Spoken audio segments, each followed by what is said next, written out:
You're watching Zen-Brain. What is Alzheimer's? Dr. Sushma Chawla found out the hard way. After her father's death in 1994, her mother began acting strangely. There was some sort of confusion that Dr. Chawla, despite being a doctor, could not understand. Her mother began deteriorating, and Dr. Chawla sometimes was a daughter, sister, caretaker, and even doctor. After she passed away in 1999, Dr. Chawla decided to do something about the experience that she'd been through. Without much awareness about the disease, she opened a daycare center for people suffering from dementia, including Alzheimer's. Last year, she transformed Ek Asha and made it a residential home for those who needed taking care of. I would like to put out a disclaimer here. A very dear friend and former colleague of mine was diagnosed with dementia in her 40s, and she's now in this home, unable to recognize her family or any one of us. But cognitively, even her husband says she's doing much better. So we have a lot to learn from Dr. Chawla today. And that's why this September, which is declared as Alzheimer's Month, on Zen-Brain, we wanted to bring you this personal account. So Dr. Chawla, thank you very much for joining us on Zen-Brain. Thank you, Shruti. And yes, you are very right that it was a chance encounter with Alzheimer's disease when my mother suffered. So you're a medical practitioner, you have your own practice, and you've begun this home for those suffering from all forms of dementia. But let's get to the first confusion that arises in all our minds. And frankly, even I didn't know till my friend was actually diagnosed.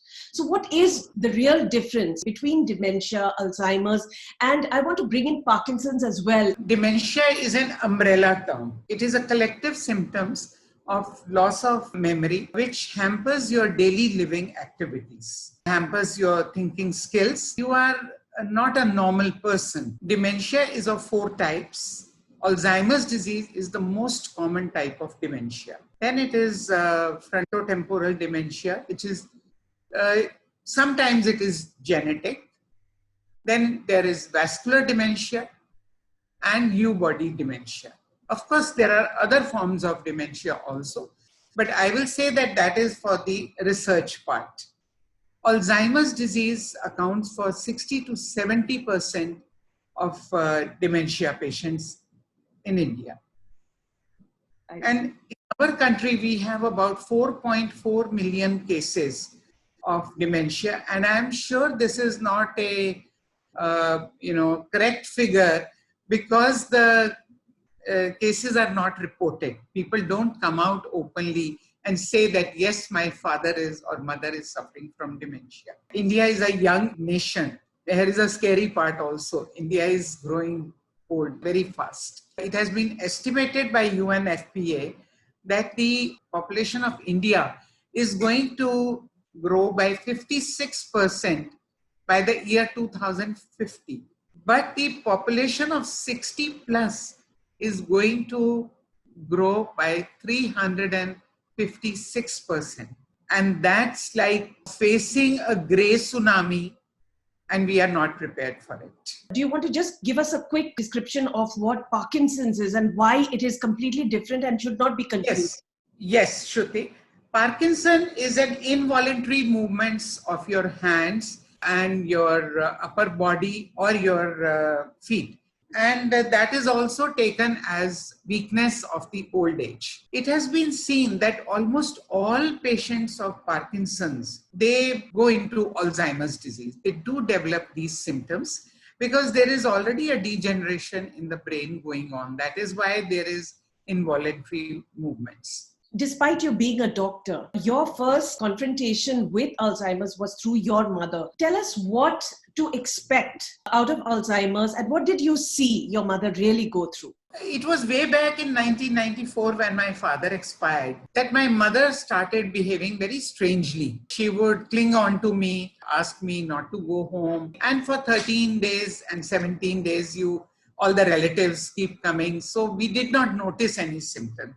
But at times she was very paranoid, and it was her basic nature. She was always afraid of dark, and we used to make fun of her. I took her to the psychiatrist and to the neurologist that it is the recent loss of your father that she is into depression now. And antidepressants were given to her, and she did improve, but I could not see much change in her behavior.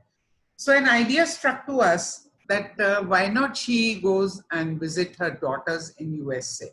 My siblings are in USA.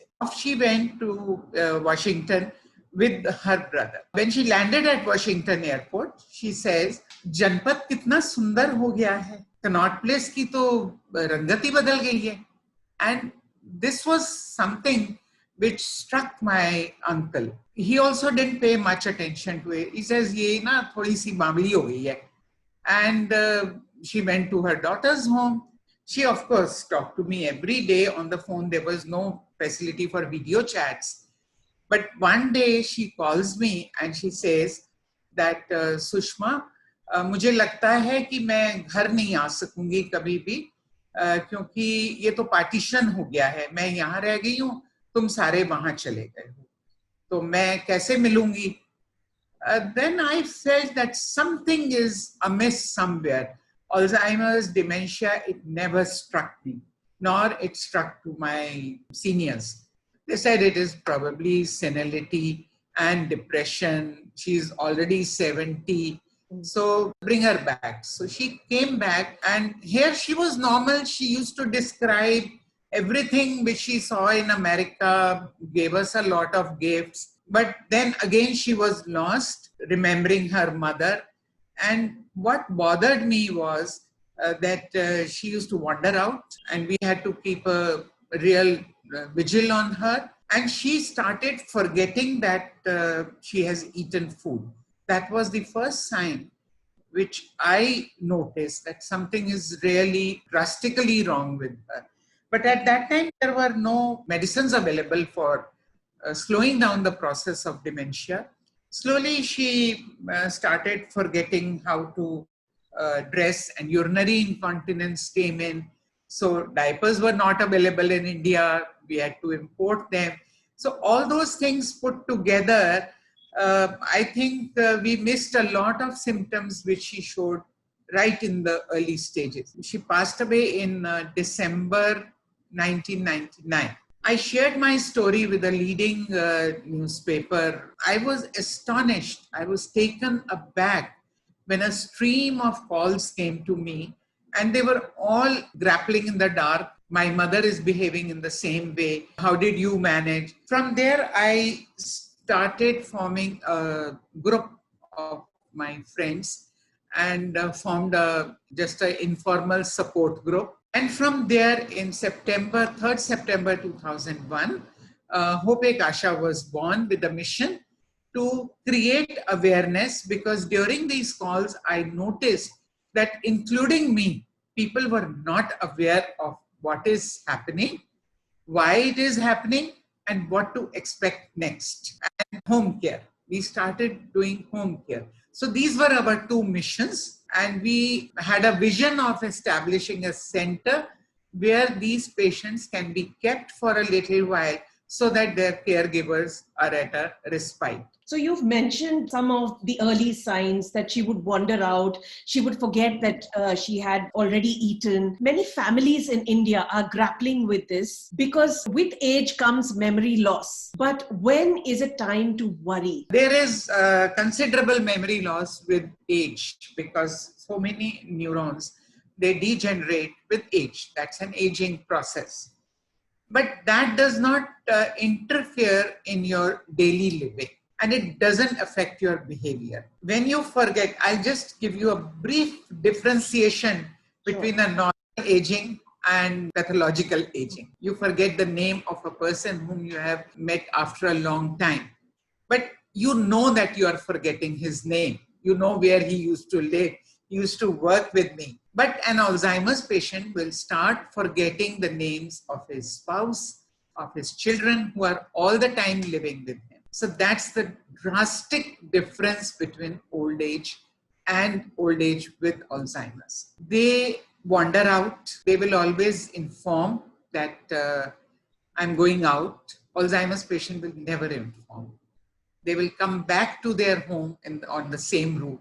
But Alzheimer's patient will forget. He will just get lost. Placing things in inappropriate places. We all misplace our keys, our mobile, our purse. We all forget. But we know that we are looking for our keys. We kept it in the room when we came. We can retrace our actions, and most of the time we trace it. But Alzheimer's patient will not be able to remember what he has lost, and you will find that he has put his shoes in the refrigerator or he has put his keys in the freezer. That's not a place to keep the keys. They forget the activities of daily living. They enter the bathroom. Normal person will go in, take bath, brush their teeth, pass stool and urine at a proper place. But a dementia patient will go in, will forget what he has come for, and he'll come out without taking a bath and without brushing his teeth. He will go in, he wants to pass urine, but he doesn't know that he has to pass the urine in the commode. So he'll pass the urine anywhere within that place, and for that matter, anywhere in the house also. Pass the stool, and then he will feel that it is something soiled which has come out. He'll pick it up and paste it on the walls.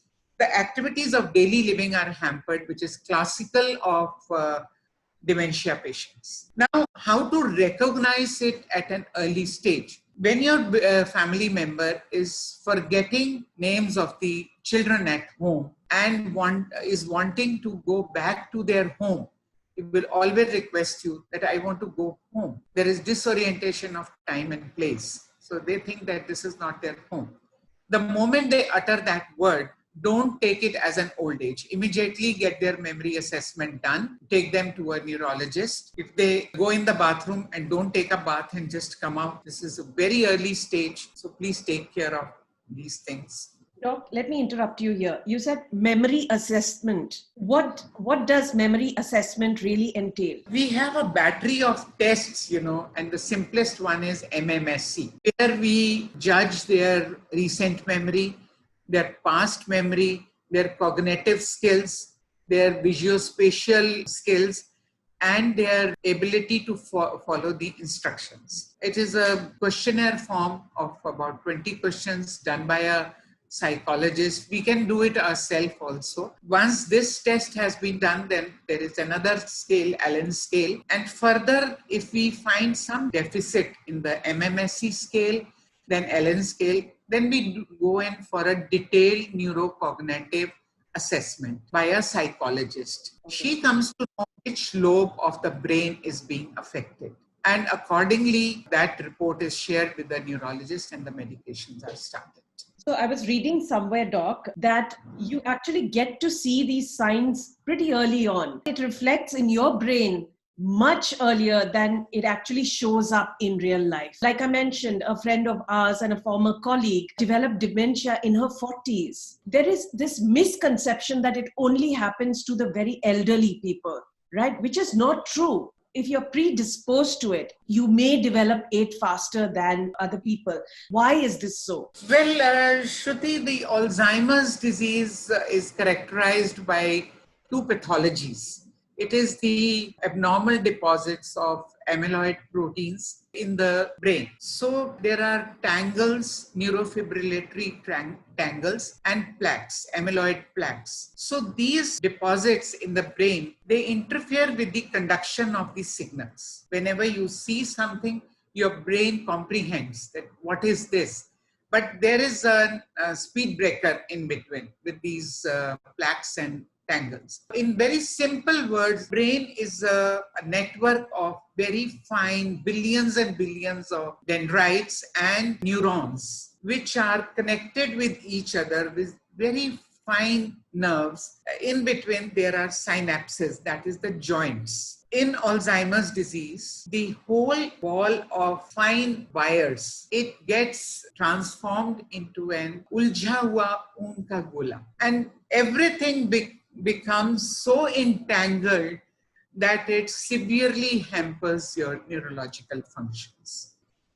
You mentioned about your colleague who developed dementia at a very early stage, like in her 40s. Yes, I have seen a few early onset dementia patients. during my journey of 19 years. It does come, but definitely it is ignored because it has been seen it is more common in women, and it is ignored. They think that she is getting paranoid and she doesn't want to do certain jobs. No, early onset dementia should be taken care, and it starts with recent memory loss. There is confusion with words. As you say, your colleague, she must be very good in her vocabulary. She was very articulate. She had a great sense of humor. She was loud. She loved life. And her transformation was very sudden, actually. In a matter of a few years, she was completely at a loss of words. Her entire personality changed. Did you notice that she was losing the words in early stages? Not so much, I have to admit, not so much. Because you thought that probably she's too busy. Yes. She's stressed. Yes. She's overworked. And slowly she lost the whole vocabulary. That transformation was quite sudden. But Doc, how early is the onset? How early are these signs visible to people? I hear that many people actually have confused it with schizophrenia. One has to be very cautious about that. I have heard genetic dementia sets in as early as 35 years, which is a very sad thing. And you can never even think that she's suffering from dementia. You will think about all the other psychological disorders except dementia. But yes, it does set in early. Any illness which changes your behavior, changes your comprehension, changes your vocabulary, and changes your approach to your work, whether it is at home as a housewife or whether it is in the office. You should always consult a physician, always. He will definitely refer you to a neurologist and a psychiatrist, and they will rule out whether it is frontotemporal dementia, whether it is schizophrenia, or whether it is just depression. Because there is a very thin line separating all these things. And dementia is the last in your thoughts. I'm glad you brought that up. Seek medical intervention does not necessarily have to be dementia. Now, I want to talk about caregivers here. It is a scary place to be. You've been one. What is the message that you want to give them? It is very difficult caring for a person with dementia. And I have more than 86 active caregivers who are caring for their beloved ones. And I will say they are carrying on the burden of love. It is a huge burden and they cannot escape it. They just cannot escape it because the caregivers are the lifeline for these patients. First of all, you should establish the diagnosis that my mother or my father is not behaving in a normal way. Contact your doctor immediately. Now, the doctor says that probably he is suffering from dementia. Go and get these tests done, his memory screening and his MRI. Some patients in early stages of dementia may force their family members to mere test karao. But some of them, the family will just be in denial. No, this cannot happen to my mother, who has been always such a strong lady. It can never happen to my mother or my sister or my spouse. So a person enters the denial mode. And that denial mode that lasts for a very long time, maybe 4 years, 5 years, and you lose that precious time of taking care of that person if you are in a denial mode. You have to overcome the denial and accept the situation. And then seek help. Seek help from everywhere. Look out for support groups. Look out for family members. Look for your friends who can be there to give you some respite. And start learning about the disease. Now you have to get ready for the next phase. So it's an ongoing journey. And unfortunately, the dementia patient, they live long. And unfortunately, it gets worse, more difficult. It gets more emotionally draining. Emotionally, financially, socially, personally, it is totally draining. Caring for an Alzheimer's patient is very expensive, very tiring, and emotionally, it just ruins you. Because there is a lot of stigma attached. There is a lot of stigma attached. Perhaps dementia, even Alzheimer's, is something that cannot be prevented. But what can we do in our lives today, and from your experience, that can perhaps make our brains healthier, make our cognitive skills better, so that even the onset can be delayed if possible? First of all, take care of your own health. Take charge of your own self. That is very important. You are the master of your own body, mind, body, and soul. You are your own master. So get your regular checkups done and be aware of the deficiencies, if any, you have.